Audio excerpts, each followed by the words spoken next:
Assalamu alaikum, Şərq Türkistanlıq əziz qarindaşlar. Ərik televiziyasiga xoş geldinglar. Bugünkü siyaset meydanı söhbət proqramımızda Türkiye'de yaşayotgan Uygur ziyalisi Profesör Doktor Sultan Mahmud Qashqari efendim bilan o'tkazgan suhbatimiz huzuringlarda bo'ladi. Assalomu alaykum Sultan Mahmud Qashqari efendim. Aleykümselam. Sizden ikinci qitim TV ekranında yüz ko'rishyapman. 2 yıl burun bir qitim suhbat qilgandik. Bugün yeni yüz ko'rish fursatiga ega bo'ldim. Aldırılan bugünkü suhbatimizni boshlashdan burun belki sizning ba'zi bir qarindoshlar sizlarga ba'zi ma'lumotlarni bilmasligi mumkin. O'zingiz haqida qisqa bir to'xtab o'tgan bo'lsangiz, ya'ni qachondan beri Turkiyada yashayapsiz, nima xizmatlarni qilyapsiz, bu haqida qisqa bir ma'lumot bergandan keyin suhbatimizni davom qilsak. Rahmet. Ben 1937 yılı Şarkı Türkistan'ın kadimki siyasi medeniyet merkezi Kaşgar'da dünyaya geldim. Kaşgar'da başlangıç mekteplerinde okudum. Sonra 47. yılın 3. aylarında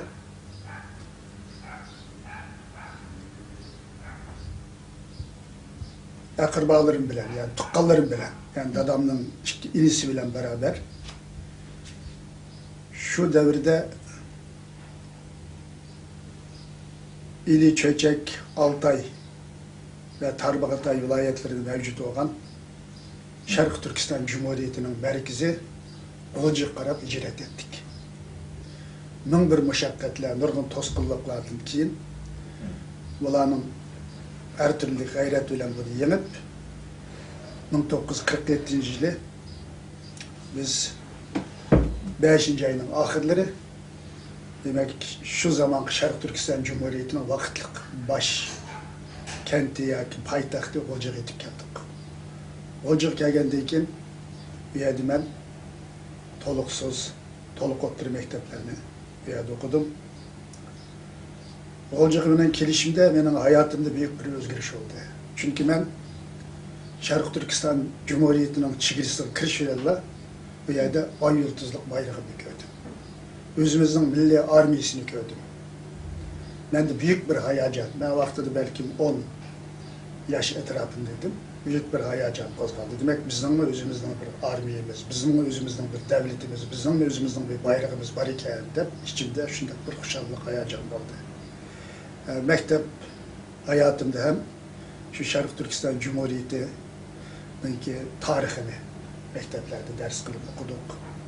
İslam tarihi, peygamberler tarihi, demek fen, bilim, coğrafya, her cihetten demek yerde bizde şu Şarkı Türkistan Cumhuriyeti'nin marif programı boyunca dersler okuduk.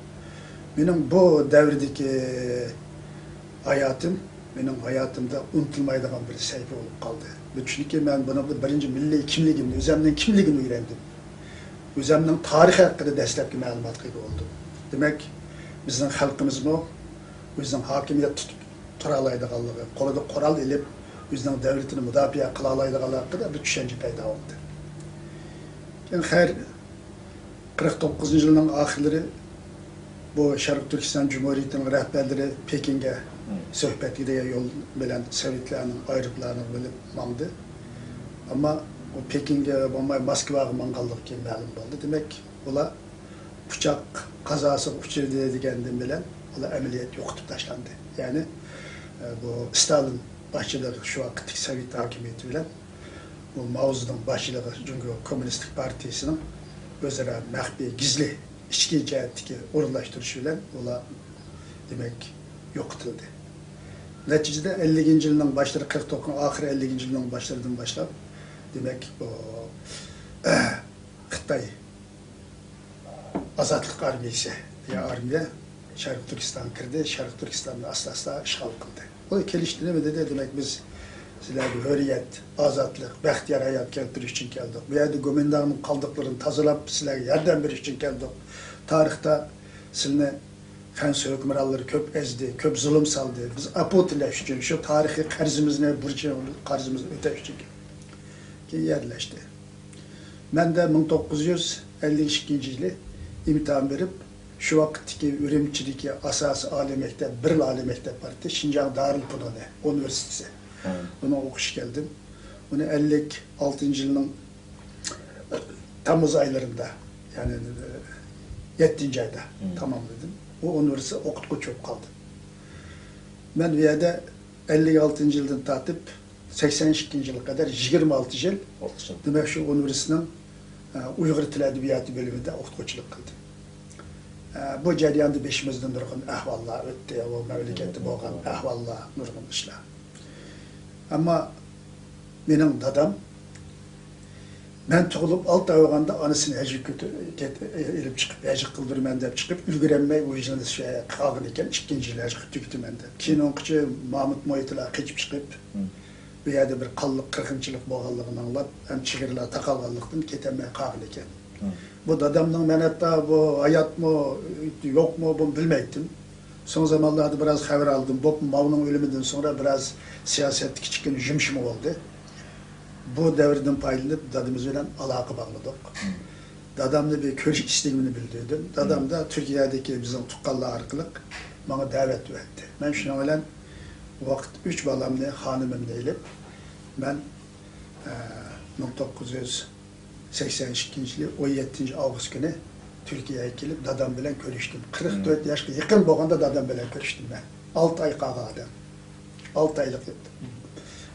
Büyük qağı adam. Demek 43-44 yaş gelgende dadam bilen bir yerde görüştüm. Sonra bize Erbistan'a verip heç kıldık. Tukkallı bilen görüştük bu yerdeki. Şunu öyle ben hem de ballarımda bir okutuş arzuyum vardı. Türkiye'de yetiştiriş. Ballarımda mektep kuruluşturdum. Ve Türkiye'de İstanbul Üniversitesi'ne davet aldım. Bir yerde mehman okutkucu yok bir yerde. Teklif tapşırıp aldım. Yani o zaman da zaten burundan Türkiye'nin âli mektepleri de kadimki Türk dili o vaxtıda kök Türkçe ile Uygur dili ders kılıp ötületti. Ve çağdaş hazırkı zaman Uygur dilini ders kılıp ötüş programı var iken tam benim o kep kılışım ola anlap beni şu Uygur dili ve edebiyatıdır ve Özbek dili ve edebiyatıdır ders verişke teklif kıldı. İstanbul Üniversitesi'ne ben mehman okutkucu kabul kılındım. 83'ten başlayıp vazife başladım. Vazife başlar jarayanda yani oyladım ki ben yani bir doktor yapayım. O memlekette Mav'nın devrine izin verilmedi. Doktor etti doktor. Ben doktoramla İstanbul'umuz yaptım. Kadim Uygur dili boyunca doktoramla yaptım. Şunu olan onurgun çalışmalarım, üzerinden ilmi emgeklerim, eserlerim arkalık 91. yılı ben 90. yılı doktor oldum. 91. yılı doçent ünvanını aldım. 1996 yılın Ağustos ayında profesör doktorluk ünvanını kazandım. Ve hayatımda demek 10 yıldan artık olarak İstanbul Üniversitesi'nin Türk Dili Edebiyatı bölümünde bir yerde vazife ettim. Ustazlık yaptım. Okutkuculuk yaptım. Ondan dekin 1994 yılı Trakya Üniversitesi'nde bizden İstanbul'un bir dostumuz vardı. Bir yerde edebiyat, fen edebiyat fakültesi, Türk Dili Edebiyatı'nın kurucusu oldu. O beni teşebbüs kıldı bir ay, beraber işlesek de. Şunu olan bu Edirne'ye joylashgan, yani bu Bulgaristan ve Yunanistan bilen chegara shahar Edirne'ye joylashgan Trakya Üniversitesi'de şu 1994'ten 2004'nin 8. ayı kadar 10 yıldan çıkarak ben Trakya Üniversitesi'de bir yerde okutkuculuk kıldım. O yerde ben eski yani kadimki Türk dili edebiyat, Türk dili kabilerisinden başlık oldum. Kadimki Türk edebiyatı kabilerisinden başlık oldum ve Türk dili edebiyatının ki bölüm başkanlığı vazifesini ötüdüm. Şimdi 2004 demek ki yaş yerinde de Türkiye 67 gibi çalışırken gel. Yani çalışmayı talep kıldı ama ballarım İstanbul'da başka, ola İstanbul'da döndü da beraber olayım dedi. Ben bir yazılığa eserlerim vardı. Ondan biraz zaman ayrış maksuduyla. Ola rahmet edip İstanbul'a inip geldim. İstanbul'a kelgenden keyin demek ondan keyin bir yerde yani bazı üzerine ilmi çalışmalarım oldu. Bu çalışmalar bilen buldum. Kim bu bir sürgündeki Doğu Türkistan parlamentosu ve hükümeti Amerika'da kurulmuş 2004 yılı 14. sentyabrda ben bu işe bağlandım. Parlamentonun reisliğine yani saylandım ve kayıtıp gelgendeyken bu faaliyetlerimde devam kıldım. Hem vakıftın mı faaliyetleri önce ketilip bu şarkı sahasına onu kıldım ve 2008'den 2010'a kadar 2 yıl Şarkı Türkistan Vakfı'nın reis vekili vazifesine yürüdüm. Hazır yana özem hem bu ictimai siyasi faaliyetlerimle birlikte ilmi çalışmalarım, yazılan eserlerim üstünde bu çalışmalarımda, bu faaliyetlerimde devam kılıyorum. Ben anda bu ben kısaca hayatım hakkında maşinçilik sebeplerse.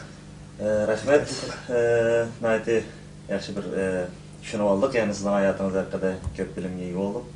Hem siz hazır, benim bilişimce müşahede yani Şarkı Türkistan vakfıda yakınım hizmet kılatsız. Hem bu sürgündeki Şarkı Türkistan hükümetinin yani kurulgandan beri hazır çoğan barlıq hizmetlerine aktif kullanmalı katlaşıp kelatsız.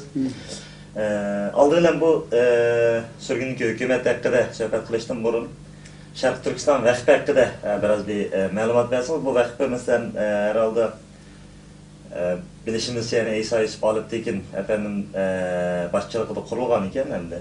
Bu kaçan kurulgan hem hazırlıkça mesela kaç kıldı gerek bir faaliyetler asas korundu keloldu da hem bu siz bu yakın mesela 2 yıl işlep keyin bir çıkıp ketken bir mesela vakfının sırtında hizmet kılatsız. Hem sebep nemi sebeplerle bunda bulavatlı? Ben de avalı kıskı demem kaptı. Ben hazırlıkçılık 16 parça kitap yazdım. Türkiye'de mi hem Türk dilinde hem Uygur dilinde yazılan kitaplarım var. Memleketten elan kitaplarım var. Demek hazır yani 3 kitabımın üstüne işledim ben. Hani Şarkı Türkistan Vakfı'yı kelsek, Şarkı Türkistan Vakfı'nı 1978 yılı demek bizden şu maceretteki liderlerimizden biri olan İsa Yusuf Aliptekin Bey özünün 12 arkadaşı bilen yani 12 meslektaşı bilen bile kurgan iken. Bunun 7 tanesi Türkiye'deki atamlı ziyallılar, yazgıçılar, ilim ehlileri. Bunun 6'sı bizim Şarkı Türkistanlık Uygurlardan ibaret olup. Onlar bir 2 yıl faaliyetin devam kılındayken iktisadi kıyınçılıkla ve sonraki bu Türkiye'de 80. yıl olanlık harbi özgürlüş neticesinde ki faaliyetleri toktap kalırken. O zaman da İsa Efendim ben kelgen zamanda Şarkı Türkistan Neşriyat Merkezi degan faaliyeti ilip verip atkanken kelip bizim İsa Efendi bilen birlikte olduk. Hem de vatandik ahvalını hemimiz köygendeyken, yedik asalet, yedik zulüm hemimiz köygendeyken elbette bizim bir vazifemiz çekki çıkıp kosak doğru can bekişemez. Bir mınç insanlığa var hem de böyle çıktık, rahat ki çıktık. Koskımız tok. Hem de onun ne kılımız var, bizim ne işimiz var deydi Allah. Hem de biz hem de bir anlık ziyalı olgalığımız için elbette vatanın bu davasına biz bigane kılıp çetti karab duruşumuz mümkün emezdi. Onun için İsa Yusuf Aliptekin Bey ile beraber biz bu faaliyetlerini billah onun bir yardımcı olduk, beraber bulduk bu cihette. Ve 1984 yılı Şarkı Türkistan Avazı degan dergi, jurnal. Bu bizim hemşehrilerimizden desteği bu Suudi Arabistan'daki bizim koluda iktisadı var, vatanperver bizim büyüklerimizden yardımıyla bu jurnal 84 yılı 1. aydan başlap pesillik jurnal olup 3 dilde neşir kılındı. İngilizce, Arapça, Türkçe. Türkçenin açıdan hem Türkiye Türkçesi hem Uygur tili bilen bu makaleler vardı. Bu jurnal naitti şu zamanda Türkiye'de her kandak bir neşriyat orunu kızgınıdığan bir dergi eylem. Şimdi yaxşı çıktı bu dergi. Yani aynı makale hem Arapçası var, hem İngilizcesi var, hem Türkçesi var, hem Uygurçası var. Demek bu hem Türk dünyasına, hem İslam dünyasına, hem Batı dünyasına hitap kılgan bir dil oldu. Keyin bu o'ttirda bizning bu Saudiya Arabistonidagi buyuklarimiz va boshqa Turkiyadagilarni bir vaqf qurish fikri o'tiribdi. Chunki vaqf qurgan vaqtimizda faoliyatlarni texnik keng shaklda ilib borgan bo'ladi. Ham bu yordam masalasini obdan hal qilgan bo'ladi degandan keyin shuning bilan bu Eysa Yusuf Aliptikin kendisi bevosita bu ishning tayyorligini boshlab 1986 yılı 6. ayda mesela Suudi Arabistan'dan 15 bizim hemşehrimiz şu vakti Mehmet Şah Efendi, Abdülgafur Hakim, onun da iki başlık bizim üyedeki müteberlerimiz geldi. Amerika'nın vakti Ulan Paktı geldi. Almanya'dan da birkaç hemşehrilerimiz geldi. Şuna öyle bu vakıfni qaytadan qurish ishi bo'lgan vaqtida vakıflarning bizga murojaat qilamiz, sizning eski vakıfda o'chirilmagan. Shuni qayta tiklab olsanglar bo'ladi. Onunki nizomnoma hamma narsa bor, biz o'chirib etmagan deganligi uchun shu 78 yil Eysa efendim qurgan vakıf 86 yili 6 ayda qaytadan yani tashkil qilindi. Qaytadan yani o'rniga keltirildi. O vaxtda bununki qurilishida demek bununki asası 11 kişilik idare heyeti, vakıfның idare heyeti, rehberlik heyetini şu 11 quruvchi uy tarafidan tasdiqlandi bular. Çünkü vakıfның ilgisi 11 quruvchi uy.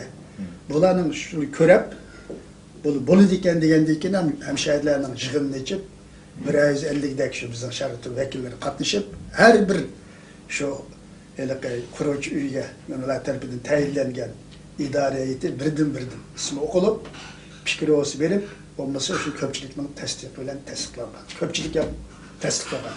Hem kuruvchilar, hem köpçülük. Şuna öyle bu vakit kurulgandan keyin bizi fakat 11 kişine heyet qilib sayladı. Bu 11 kişinin içinde hele mühim adamlar var idi. Mesela Reza Bek Paşa emeklilik olmuş. O zaman da tavsiye kılıp kilip bu vakitnin ışık kılan, asas ana vatanın ışığını kılan o makul dedi. O saylanğanın birisi Ulber, Reza Paşa, ikincisi ben, onun da iken hazırki şu zamanki İslam Tədqiqat İnstitutunun müdiri, hazırki İslam Konferansının sekreteri Ekmeliddin İhsanoğlu, onun da iken yazgıç Ergün Güzel, şu zaman kiyikme Profesör Doktor Mehmet Saray, Profesör Doktor Ahmet Munbay Uygur, askeri hakim, avukat Seyfettin Dugan, Mehmet Hacim, Bazgan, Yasin Köktağ, Ebeydullah Türkistan'ı adı bahsetmedim. Onu memleket xil mühim hizmet tuğadı. Mayında 11 adamdan terkip taptı. Paşanı Rıza Bekir'le bizi reis saydık. Benim mavur reislik teklif kıldı. Benim üniversite işim var, hizmetim ciddi. Ben heyet doktoray, qanday hizmet etsem bu qağılda itiraz bildirdi. Makul deyip ben mavur başkan oldum, mavur reis oldum vakıfga. O zamanda vakıfның gazetçisi Mehmet Hacim İlyas oldu. Maaşçılık, hesapçıga Yasin Köktağ, sekreterlikka Profesör Doktor Mehmet Saray. Şundan kılıp biz 11 kişilik heyet olduk. Hem vakit ne bolgandan keyin bir jurnal, yayınçılık bu devam kılındı. Hem Şarkı Türkistan'da tonturgan bazı kitaplar, broşürler neşr kılındı. İkincisi bu eğitim, yani talim terbiye. Bolup mu yani Şarkı Türkistan'da dünyanın nereden olsun, bizi bir Şarkı Türkistanlık olan, yani Uygur olan yaşlar kelse, onlara yerden verip Türkiye'nin üniversitedeki yerleştirişke bir programa yerleştirip yerden verişini bizim vazife kılıp aldık. Demek 87'den başlap birden, ikiden okugucu Türkiye kilişki başladı. Bunun da Türkiye Cumhuriyeti'nin ve Ali Marif Komitesi'nin katkısına çok oldu. Demek o Şarkı Türkistanlık'ın açıdan ilahı adamları yetişsin, bilgilik adamları yetişsin diyen maksatıyla bizge elbette destek, yardım gösterdi bunlar. Şunu olan üçüncü bir mühim iş mi şu, ne mi oldu hem de bu? o'quvchi yetishtirish, ma'rif xizmati oldi.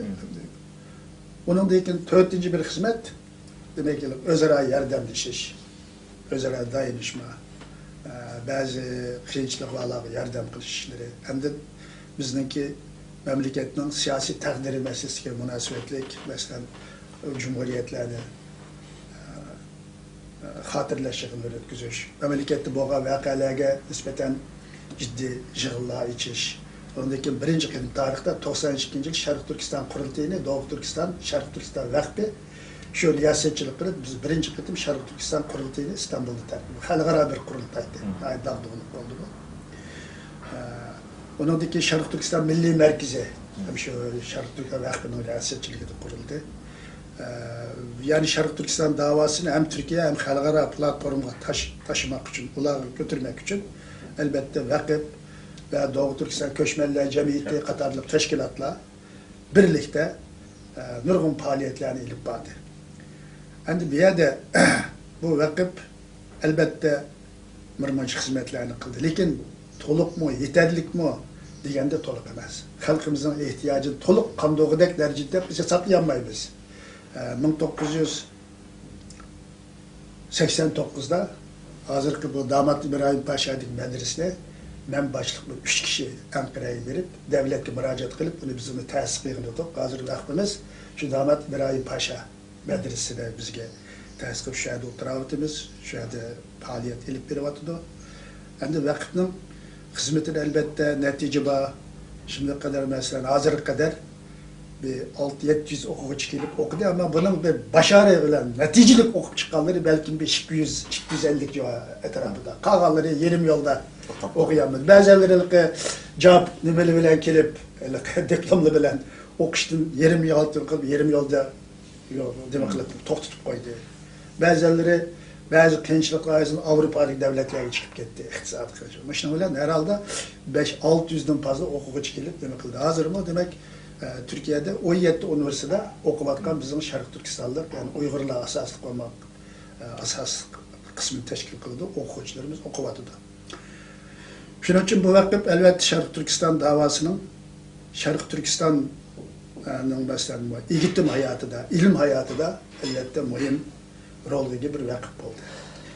Yani vakıf, ben 10 yıl bu vakıfın iş kişilerine aralışamadım. Çünkü Trakya Üniversitesi dedim, ben 225 kilometre geldim İstanbul'da. Bir iş güçlerde bağlan bir toplantılarga, ilmi yığınlara katlaştım ve yönetim kılacağım. Ama içki işlerden ben tam onun neme bulmadım. Bu için bu paşa ağırıp kaldı. Ağırıp kalgandan keyin özü teklif kıldı. Yani biz bunu beraber kurgandık. Yani siz hiç olmasa bir iş küçük kelip, şu vakitden ki bir işlerge riyasetçilik kıysanız, bir imza kıldıgan narsa imza kılıp versiniz de bir rica oldu. Öyle aklıma işte teklif kıldı.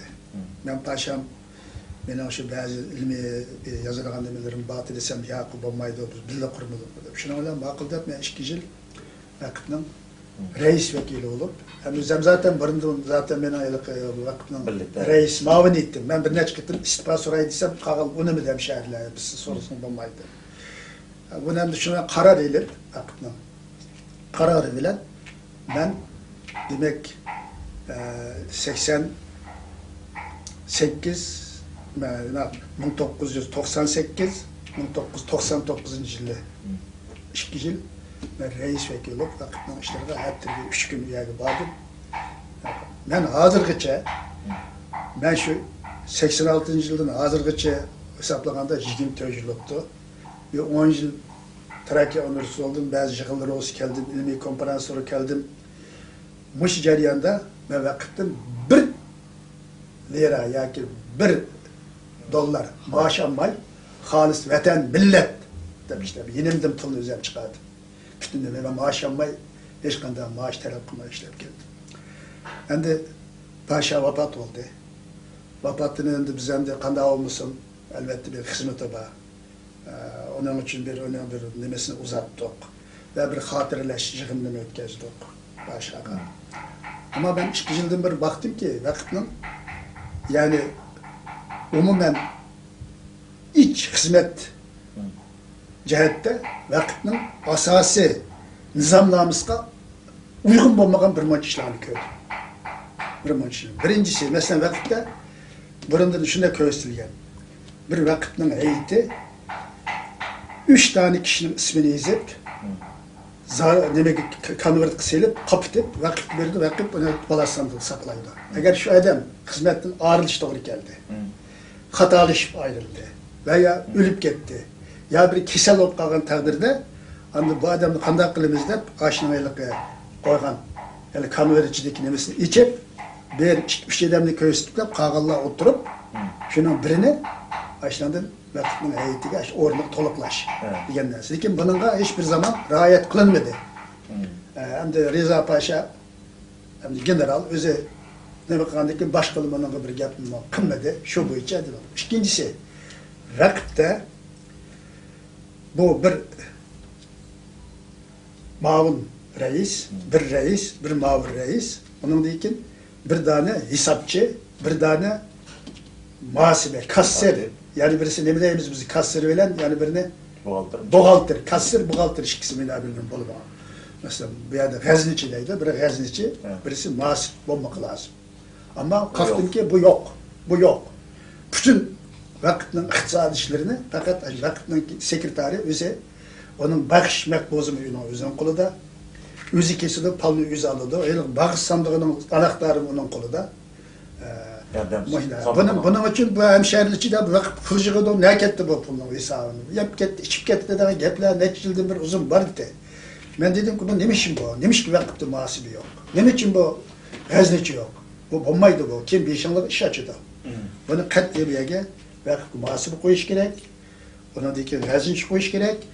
Gerek bu iktisadının olsa elbette şu gazniçi müracaat kılıdı vakitden ki müdiri. Bizge manda pul lazım diyor. Gazniçinin ki müracaatı asasen vakit müdiri o başkan yetkilidir. Başkan tasdiqlab berdi pul, maçlık pul ağrılsın deb. Şuna deyken onu gazniç pulunu ağrıp berdi. Onun hesap kitabını hesapçı aladı. Böyle ciddi, neye işletildi? Manda buluş gerek. Bu qanday iş bu? Sen manda hep onu qıldı. Bir özgertiş gerek. Endi hazır Şarkı Türkistan rahbeti kasser, buğaltır yok mu yani? Yok demişim yakıngacha, yok de. Ben bununla itiraz kıldım. Olmaydı bunu, koyuş lazım. Anda haklı nurgun nersini anladım. Biraz parxorluk var. Bazı gizbez işler var. Bazı mendede hemmesi talatüz cık yaptığını anlar. Anda bu vakitlerin şan şerif için paylık nersi mesele.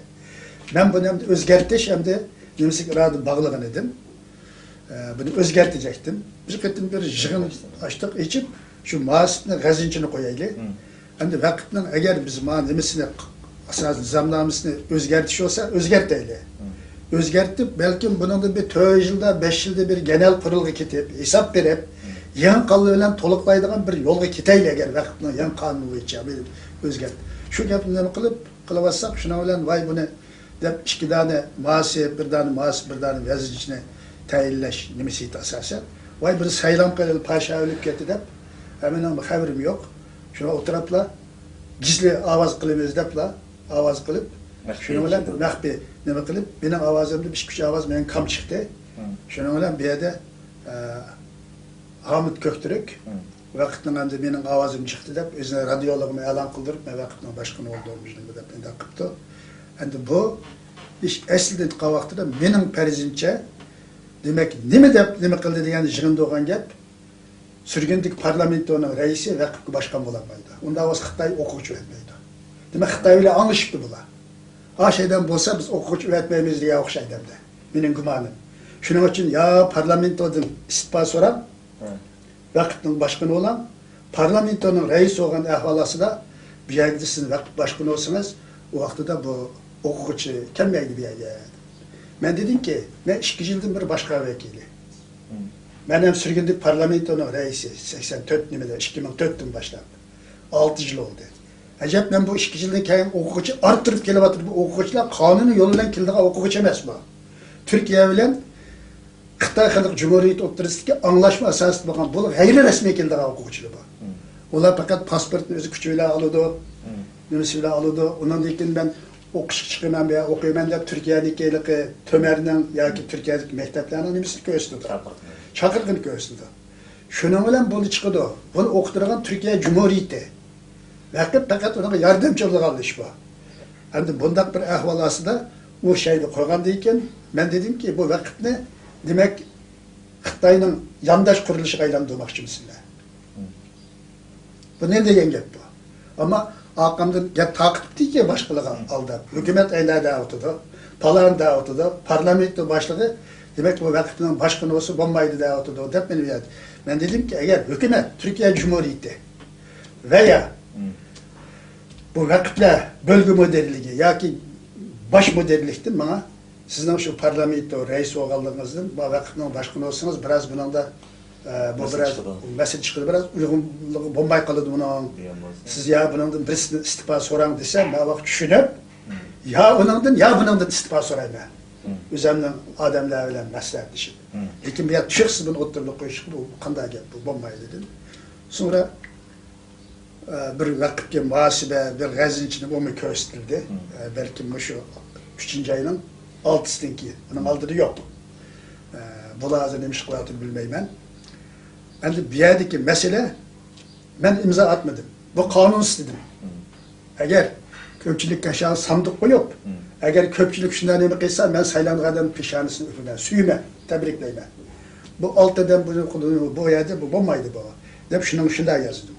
Bu vakitinin asas senedi uygun bombagan ve bazılarınınki yoşurun gizli yoşurun halda ayak oyunlarınınki neticesi boğan saylan boğanlığı için bununla ben imza atmadım.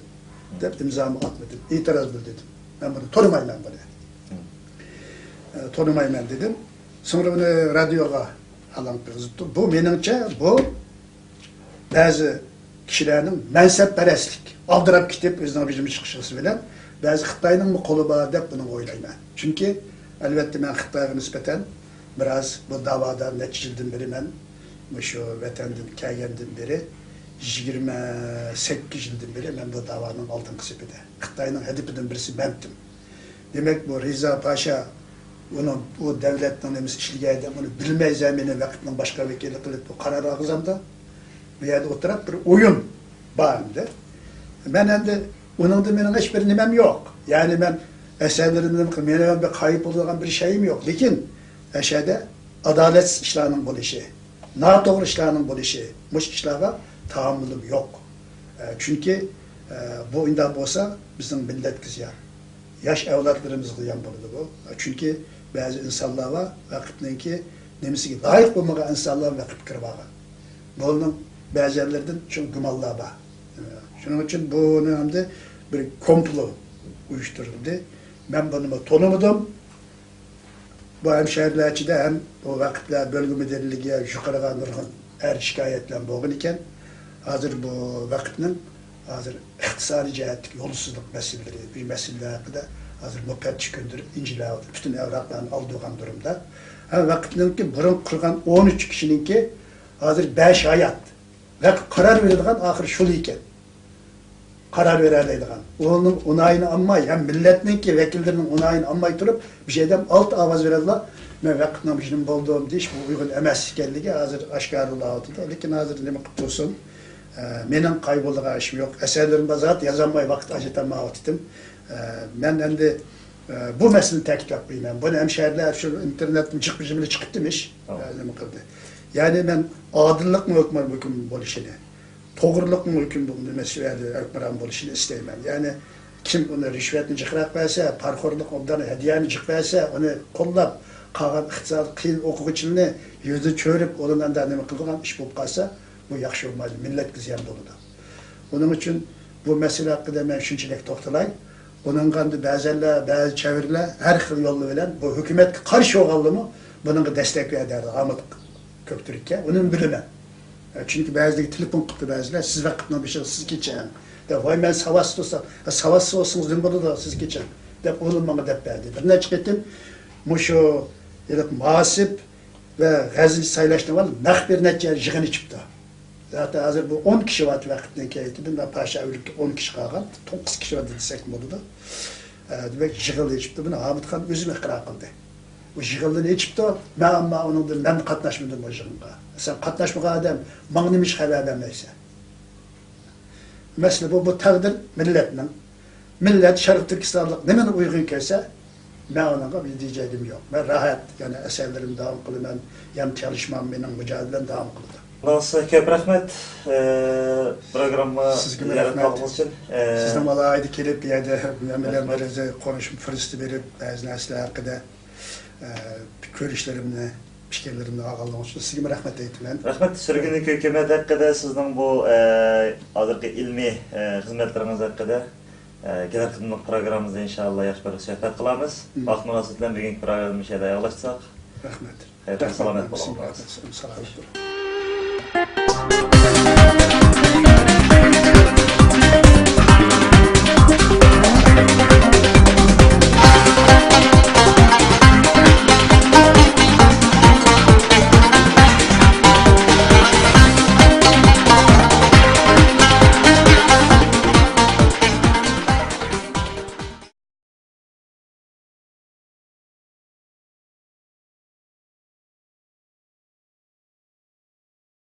Kaşgar'da dünyaya geldim. Kaşgar'da başlangıç mekteplerinde okudum. Sonra 47. yılın 3. aylarında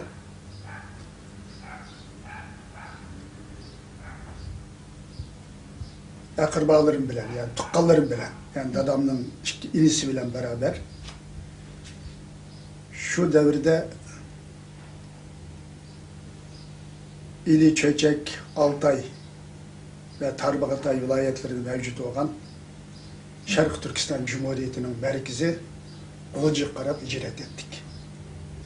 Ming bir muşakkatler, nurgun toskınlıklardan keyin bularning her türlü gayret bilen bunu yenip 1947 yılı biz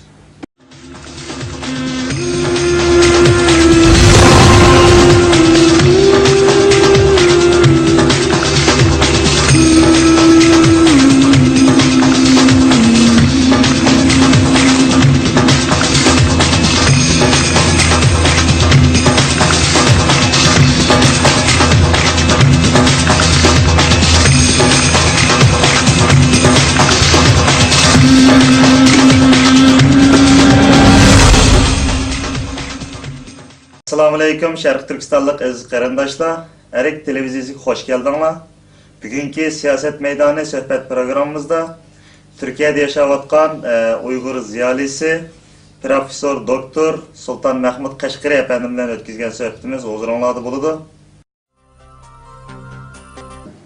Şu Şarkı Türkistan Cumhuriyeti tarihini mekteplerde ders kılıp okuduk. İslam tarihi, peygamberler tarihi, demek fen, bilim, coğrafya, her cihetten demek yerde bizde şu Şarkı Türkistan Cumhuriyeti'nin marif programı boyunca dersler okuduk.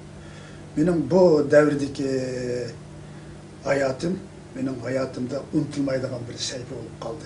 Çünkü ben bunu birinci milli kimliğimle, özümden kimliğini öğrendim. Özümden tarih hakkında destekli malumat oldu. Demek bizim halkımız mı? Özünün hakimiyet turalaydıqanlığı, kolada kural ilip, özünün devletini müdafiə kılalaydıqanlığı hakkında bir düşünce payda oldu. Yani her 49. yılın ahirleri bu Şarkı Türkistan Cumhuriyeti'nin Assalamu alaikum Sultan Mahmud Qashqari efendim. Ve aleykümselam. Sizden ikinci qitim TV ekranında yüz görüşüyordu. 2 yıl burun bir qitim sohbat qilgandik. Bugün yeni yüz görüş fırsatı oldum. Aldı bilen bugünkü sohbetimizni başlashdan burun belki sizning ba'zi bir qarindoshlar sizlarga ba'zi ma'lumotlarni bilmasligi mumkin. O'zingiz haqida qisqa bir to'xtab o'tgan bo'lsangiz, ya'ni qachondan beri Turkiyada yashayapsiz, nima xizmatlarni qilyapsiz, bu haqida qisqa bir ma'lumot bergandan keyin sohbatimizni davom qilsak. Rahmet.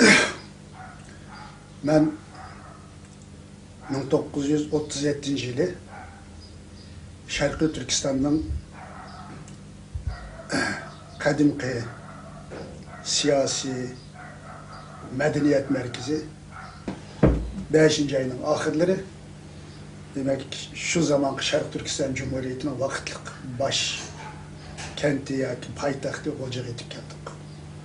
Olcaq kelgandayken bu yerda men to'liq o'rta mekteplerini bu yerda o'qidim. Bolcak bilen kelişimde benim hayatımda büyük bir özgürüş oldu. Çünkü ben Şarkı Türkistan Cumhuriyeti'nin çigirisiyle kiriş vererler, bu yerde ay yıldızlık bayrağını gördüm. Özümüzün milli armiyasını gördüm. Ben de büyük bir hayacan, ben vaxtıda belki 10 yaş etrafındaydım. Büyük bir hayacan qozğaldı. Demek bizden özümüzden bir armiyemiz, bizden özümüzden bir devletimiz, bizden özümüzden bir bayrağımız var iken de içimde şunday bir xuşallık hayacan oldu. Mektep hayatımda hem